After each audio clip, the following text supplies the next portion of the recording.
The gospel reading today comes from Matthew chapter 2, verses 13 through 23. It says, "Now after they left, an angel of the Lord appeared to Joseph in a dream and said, 'Get up, take the child and his mother and flee to Egypt and remain there until I tell you. For Herod is about to search for the child to destroy him.' Then Joseph got up, took the child and his mother by night, and went to Egypt, and remained there until the death of Herod. This was to fulfill what had been spoken by the Lord through the prophet. 'Out of Egypt I have called my son.' When Herod saw that he had been tricked by the wise men, he was infuriated, and he sent and killed all the children in and around Bethlehem who were 2 years old or under, according to the time that he had learned from the wise men. Then was fulfilled what had been spoken through the prophet Jeremiah. A voice was heard in Ramah, wailing in loud lamentation. Rachel weeping for her children, she refused to be consoled because they were no more. When Herod died, an angel of the Lord suddenly appeared in a dream to Joseph in Egypt and said, 'Get up, take the child and his mother and go to the land of Israel. For those who were seeking the child's life are dead.' Then Joseph got up, took the child and his mother, and went to the land of Israel. But when he heard that Archelaus was ruling over Judea in place of his father Herod, he was afraid to go there. And after being warned in a dream, he went away to the district of Galilee. There he made his home in a town called Nazareth, so that what had been spoken through the prophets might be fulfilled. He will be called a Nazarene." I have a book with readings and meditations on writings by C.S. Lewis. In one he says, "God has come down into the created universe, down to manhood, and come up again, pulling it up with him." Pastor Nadia Boltweber wrote that the Christmas story is so often missing one vital character, Herod. She says that so often we hear "keep Christ in Christmas," but what we should be saying is "keep Herod in Christmas." Because as C.S. Lewis said about God coming into the created universe, Boltweber says God comes into the world as it actually is. I'd never thought of it that way before, reading that. God comes into the world as it actually is. And Matthew doesn't spare us in reminding us that the created universe, manhood, what this actually is, can be really hard to stomach. It's actually really startling to read it. The way that tragedy happens in our own lives, where it makes us feel associated, where we kind of question all of the joyous things that may have just happened. When I read about the slaughtering of the innocents, that's how I feel. So the wise men had just visited Jesus, and they'd given him all of these gifts, and in a dream they're told not to return to Herod, and it kind of feels like a promise, even though we know the story. Jesus is spared. Herod won't be visiting him. But then suddenly, as things happen in our own lives, Joseph gets woken up and told to get up and run away because Herod wants to come and kill his child. And I'm not a parent myself, but now that I have friends who are parents and I'm old enough to reflect on having parents, I just can't imagine what that must feel like.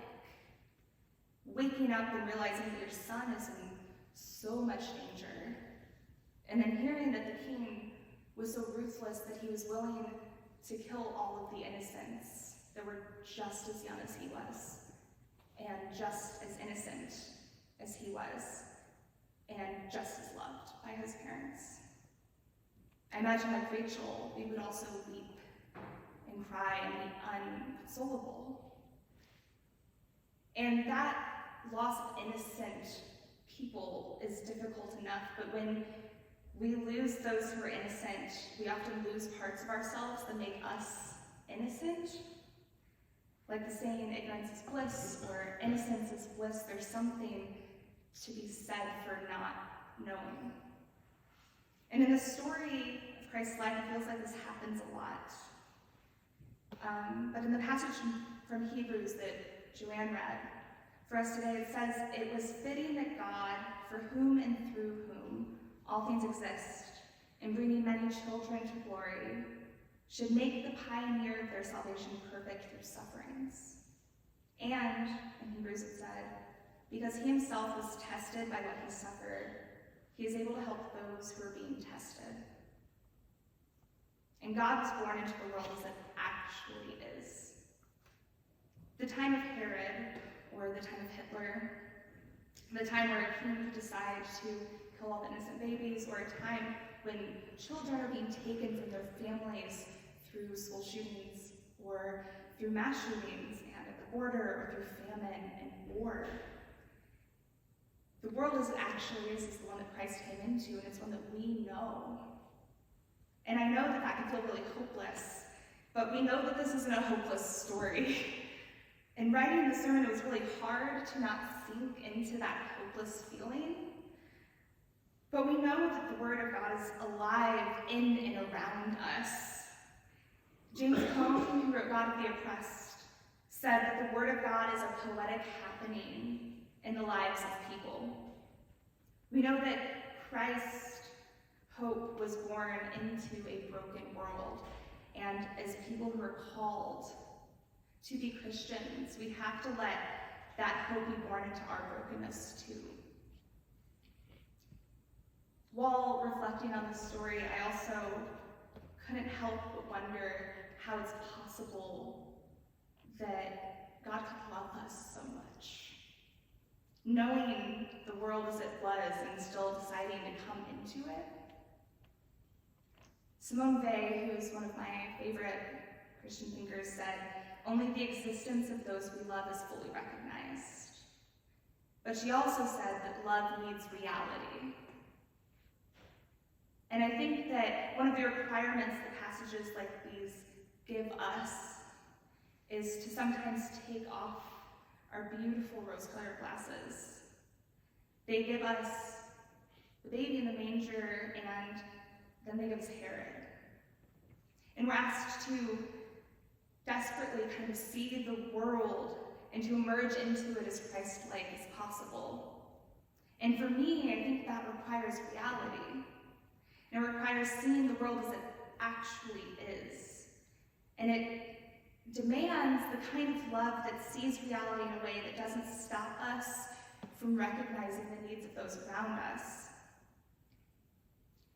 To continue remembering the hope that is found in the manger, and to hold on to that hope enough to break when children are slaughtered. Because if we can't understand all the brokenness, how are we ever going to be able to fathom the amount of love that it takes to try and be a part of saving it? And even that challenge, I know, can feel really daunting. But let's not forget that it said in Hebrews that Christ was tested, and he understands ours because of it. We worship a God that gets it.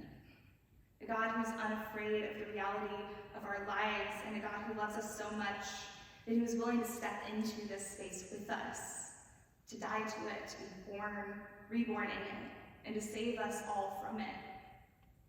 And I know it doesn't sound like it all the time, but I think with that much love, how can we not be hopeful?